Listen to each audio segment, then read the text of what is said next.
Assalamualaikum warahmatullahi wabarakatuh. Ibu-ibu, kalau saya hitung ini jumlahnya lebih dari 5.000, tapi suaranya baru 1.000. Ibu-ibu semua sehat? Semua semangat?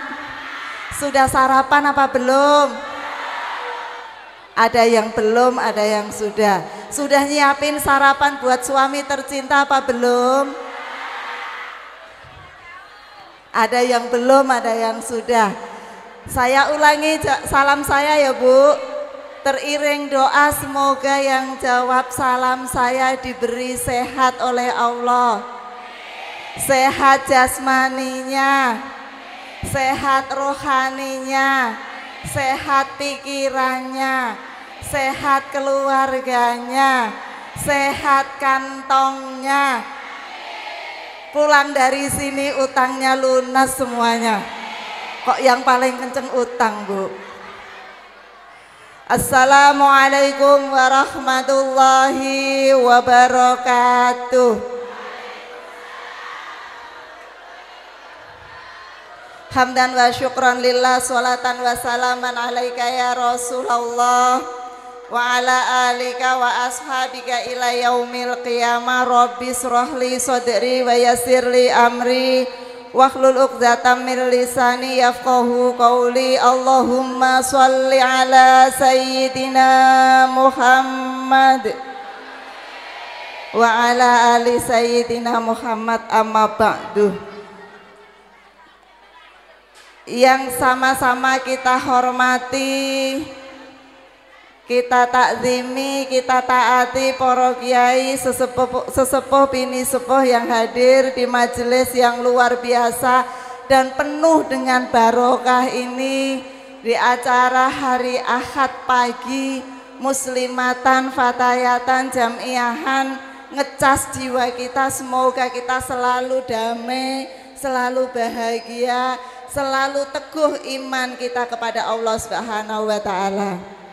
Yang saya hormati dari MWC NU Bantar Kawung, yang saya hormati pimpinan cabang Muslimat NU Kabupaten Brebes dihadiri oleh Mbak Sekretaris yang sekaligus pembina Fatayat NU Kabupaten Brebes, pimpinan anak cabang Muslimat NU Kecamatan Bantar Kawung Bu Nyai Ru'iyah beserta seluruh jajarannya, pimpinan anak cabang Fatayat NU Kecamatan Bantar Kawung Mbak Sohana Muzayana beserta seluruh jajarannya, rekan-rekan Nita Ibnu IPPNU, sahabat-sahabat Ansor Banser Garfa, ibu-ibu jamiah sedoyo ingkang kaula hormati, kaula taati, kaula tresnani. Saya hadir di sini didampingi mitra kerja Komisi 9 DPR RI dari BP2MI. BP2MI itu lembaga badan yang khusus ngurusin orang-orang yang mau bekerja di luar negeri. Tadi sudah dijelaskan ya Bu? Faham nggak Bu? Faham apa ngobrol dewek? Nanti kalau ada pertanyaan, biasanya Pak Pujiono Pujiani itu memberikan hadiah, berarti pada nggak paham. Hadir dari Kepala BP3MI Jawa Tengah, kalau BP2MI itu pusat Bu, kepalanya Pak Beni Ramdhani. Kemudian yang Jawa Tengah namanya BP3MI, Pak Pujiono, beliau punya dua nama, kalau pagi Pujiono, kalau siang Pujiani. Jadi kalau saya nyebut Pujiono Pujiani, kenapa malam Pujiani? Katanya kalau malam puji minta dilayani gitu. Kira-kira begitu. Kita doakan semoga Pak Pujiono diberi sehat oleh Allah Subhanahu wa Ta'ala dalam ngurusi anak-anak kita yang bekerja di luar negeri. Yang saya hormati Kepala Bidang Ketenagakerjaan Dinas Tenaga Kerja Kabupaten Brebes Pak Irfan, terima kasih rawuhnya Pak Irfan. Ibu-ibu yang saya hormati, ini anggota dewan nggak ada yang datang ya? Nggak ada yang datang. Anggota dewan dari PKB nggak ada yang datang juga? Nggak ada. Baiklah. Ibu-ibu yang saya hormati, pertama-tama izinkan saya memuji Allah dengan segala keagungannya. Sholawat dan salam kita haturkan kepada beliau baginda Nabi besar Muhammad Sallallahu Alaihi Wasallam. Semoga kita semua menjadi umat yang selalu mendapatkan syafaat hingga akhir kiamat nanti. Amin amin ya robbal alamin. Ibu-ibu yang saya hormati, saya mau tanya Bu, Ibu tadi hadir ke sini jam berapa Bu?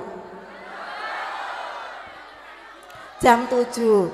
Sama Bu, saya setengah 7 sudah berangkat dari Brebes. Tapi karena jauh, ternyata jam 9 baru sampai. Mohon maaf atas keterlambatan ini. Insya Allah tidak mengurangi rasa sayang dan cinta saya kepada Bantar Kawong yang saya sayangi ini. Bantar Kawong itu memiliki cerita sendiri buat saya. Selalu spektakuler dan selalu keren kalau saya datang ke Bantar Kawong. Pokoknya Bantar Kawong itu fatayatnya top, muslimatnya top, NU-nya top, Ibnu IPP NU-nya top. Yang paling pinter itu anak-anak Ibnu IPP NU. Mana dia orangnya?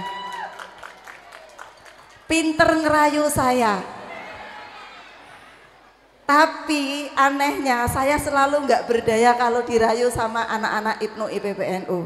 Mungkin karena punya anak seusia ini. Kita doakan semoga anak-anak kita yang hari ini belajar mengelola organisasi menjadi generasi penerus organisasi kita, diberi sehat, diberi kuat, diberi istiqomah, dijaga oleh Allah sehingga nanti bisa menjadi kader-kader yang baik dan militan. Ibu-ibu yang saya hormati, BP2MI adalah salah satu mitra Komisi 9 DPR RI. Kalau selama ini saya membawa BKKBN, kita bicara soal stunting, bahwa Bantar Kawung ini stuntingnya juga cukup tinggi.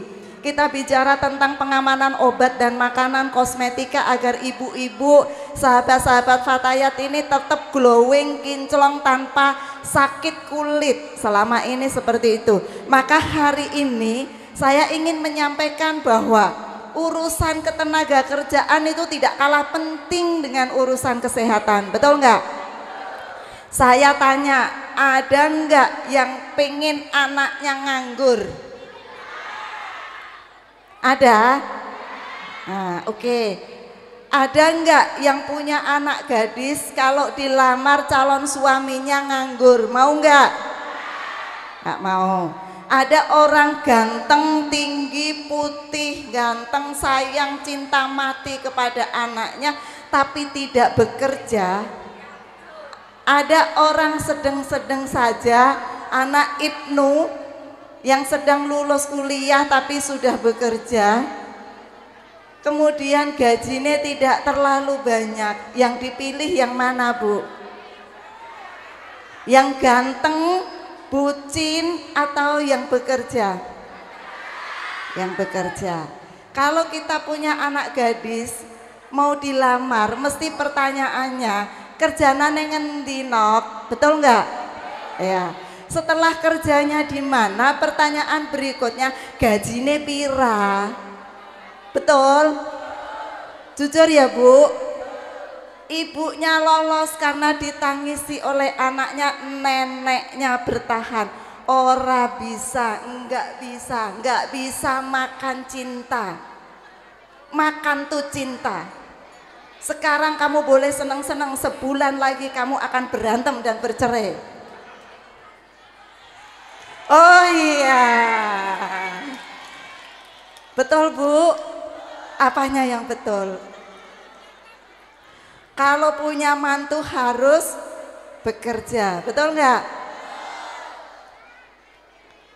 Maka kalau teman-teman saya bilang Komisi 9 itu mitranya adalah Komisi Air Mata, bukan Komisi Mata Air. Kalau Komisi Mata Air itu yang duitnya banyak tidak ada masalah.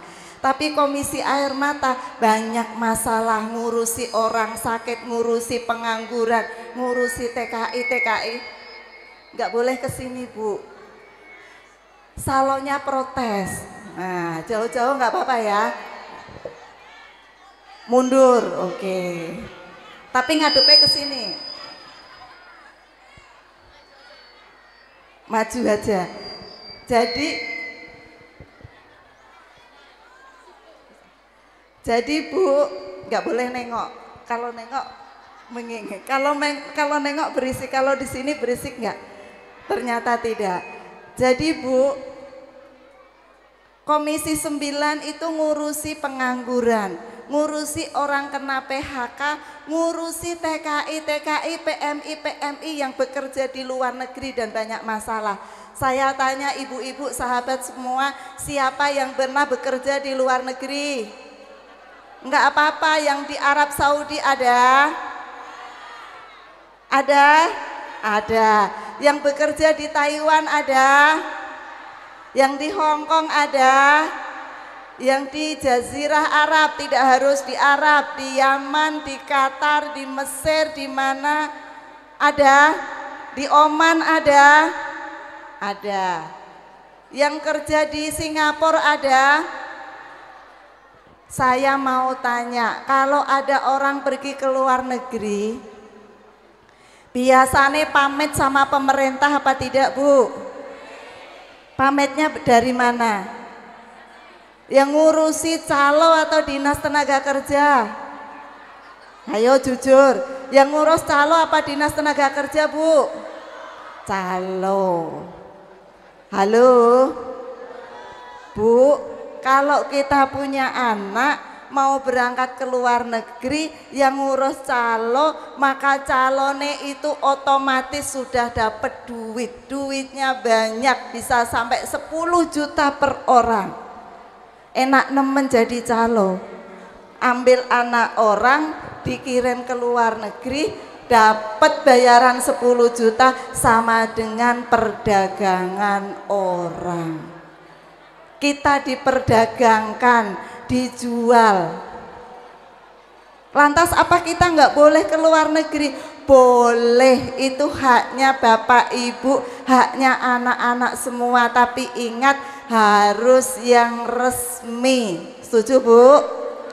Resmi, dilihat dulu PT-nya, agensinya benar atau tidak. Kemudian masuknya lewat dinas tenaga kerja, kemudian dilihat rutenya seperti apa, kontraknya bagaimana.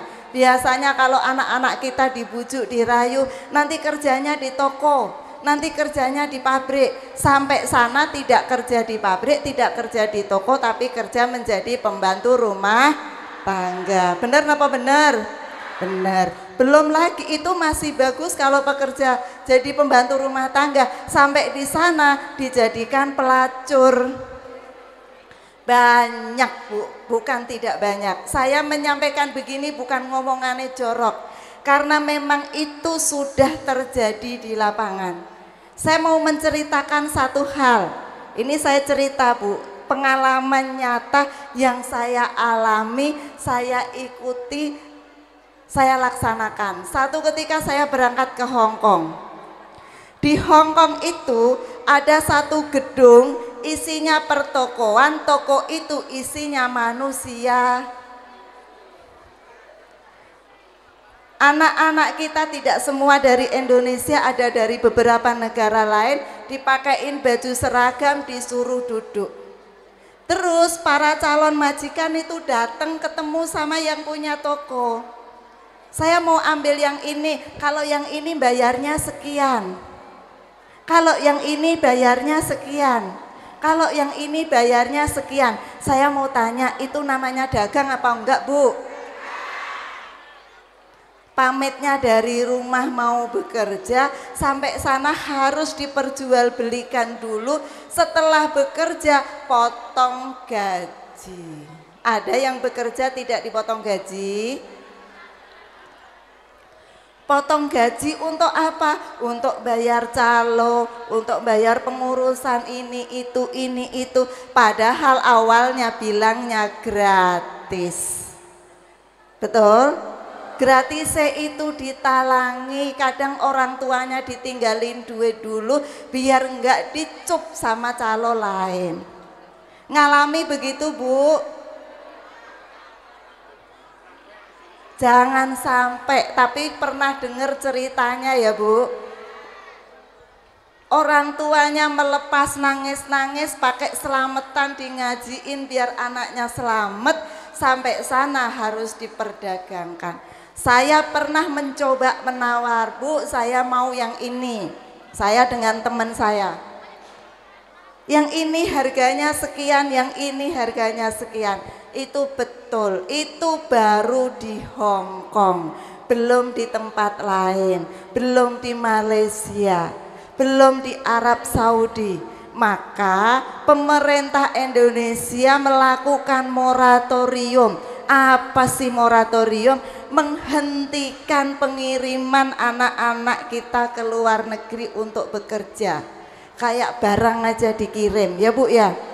Nah, dihentikan sebelum pemerintah Arab Saudi memenuhi permintaan pemerintah Indonesia, maka tidak akan pernah dibuka. Itu sudah hampir 10 tahun. Dalam prosesnya negosiasi terus, alhamdulillah hari ini sudah mulai dibuka, tapi ada jalan khusus, tidak boleh lewat jalan yang lain. Tujuannya apa? Tujuannya agar terpantau kemana anak-anak kita bekerja, ditempatkan di mana. Kita sering mendapatkan berita, tahu-tahu ada orang yang mau dihukum mati, betul nggak? Kalau mau dihukum mati yang dituntut siapa? Pemerintah Indonesia diminta membebaskan. LSM keluarga dan tokoh masyarakat minta pemerintah Indonesia untuk membebaskan anak kita yang mau dihukum mati di Arab Saudi, betul nggak Bu? Ini yang kawin siapa, yang bertanggung jawab siapa, berangkat sendiri, nggak pakai ngomong, nggak laporan, sampai sana ada masalah yang diminta tanggung jawab pemerintah. Adil napa mboten Bu? Nggak adil. Maka saya mengajak kepada ibu-ibu semuanya, kalau ada warga keluarga kita, sanak saudara yang mau berangkat ke luar negeri bekerja, tolong diperhatikan baik-baik aturannya. Kalau tidak tahu jangan tanya sama calo, tanyanya sama Dinas Tenaga Kerja. Hadir di sini Pak Irfan. Pak Irfan, saya persilahkan untuk berdiri, memperkenalkan biar ibu-ibu ini semua tahu. Nah, ganteng boleh Bu? Kompak. Seger nemen ya lihat yang ganteng ya. Ke tempat Dinas Tenaga Kerja cari Pak Irfan. Pak Irfan, anaknya saya mau berangkat ke Saudi Arabia, mau ke sini, katanya lewat Malaysia boleh, katanya lewat Brunei boleh, katanya lewat ini boleh. Yang benar mana? Yang benar masih moratorium, kecuali ada jalan khusus yang dibentuk oleh pemerintah. Tujuannya apa? Untuk melindungi, bukan mempersulit. Meskipun sudah dihentikan, tidak boleh untuk melakukan pengiriman. Setiap saya melakukan penerbangan dari Timur Tengah selalu ketemu dengan anak-anak kita yang baru berangkat atau baru pulang, dan mereka selalu tidak ngaku kalau saya tanya agensinya mana, PT-nya mana. Bahkan banyak beberapa kali saya menemukan pulang dalam kondisi linglung, stres. Berarti apa? Mendapatkan penyiksaan di tempat dia bekerja, pulang nggak bawa uang biasa. Alhamdulillah program Pak Beni ada namanya VVIP Lounge kalau nggak salah. Jadi di bandara ada petugas BP3MI yang standby manakala ada anak-anak kita yang bingung, PMI kita yang bingung. Saya biasanya kalau nolong mereka tidak saya antar pulang ke rumah, tapi saya antarkan kepada BP3MI. Tapi sekali saya juga pernah, ini cerita Bu, BP3MI karena petugasnya tidak mengenali saya dimarahi, dipikirnya calo. Akhirnya menggunakan kartu sakti, saya Komisi 9 DPR RI, baru dia siap Bu gitu. Ibu-ibu yang saya hormati, saya sayangi, sekali lagi hati-hati kalau mau bekerja ke luar negeri, terutama yang perempuan. Memang yang laki-laki tidak ada masalah banyak, lebih-lebih kalau di sektor pelayaran. Maka sekali lagi datangi Dinas Tenaga Kerja, cari informasi sedetil-detilnya, jangan pernah terjebak pada iklan yang beredar di berandanya anak-anaknya Bapak Ibu. Kalau ada izin dipertegas dulu, dicari dulu, bilang kata Bu Nadifah suruh memperjelas dulu, setuju ya Bu? Kenapa saya wanti-wanti banget? Karena ini menyangkut nasib anak-anak kita, karena ini menyangkut nyawa anak-anak kita, karena ini menyangkut masa depan anak-anak kita. Bayangkan kalau anak kita pergi jauh terus tiba-tiba nggak ada kabar 5 tahun, ibu-ibu tangisan apa enggak? Saya mau tanya, kira-kira kalau anaknya pergi nggak ada kabar, tangisan apa enggak? Maka jangan gampang dibujuk rayu, nggih Bu nggih? Terima kasih ibu-ibu atas semuanya, terima kasih kepada Pak Pujiono atas rawuhnya. Saya ucapkan selamat dari ulang tahun Muslimat NU yang ke-78. Semoga semakin sukses, semakin berkah, semakin besar, semakin mengakar, semakin memberikan kontribusi kepada rakyat Indonesia, wabil khusus masyarakat di Kecamatan Bantar Kawung ini. Terima kasih atas semuanya. Semoga Allah memberikan kesehatan kepada kita, Allah melindungi kita, Allah memberkahi kita, Allah memberikan rizki yang banyak, yang halal dan barokah kepada kita. Dan pada saatnya kita menghadap Gusti Allah dalam kondisi husnul khotimah. Kurang lebihnya mohon maaf. Wallahul muwaffiq ila aqwamit thoriq. Wassalamualaikum warahmatullahi wabarakatuh.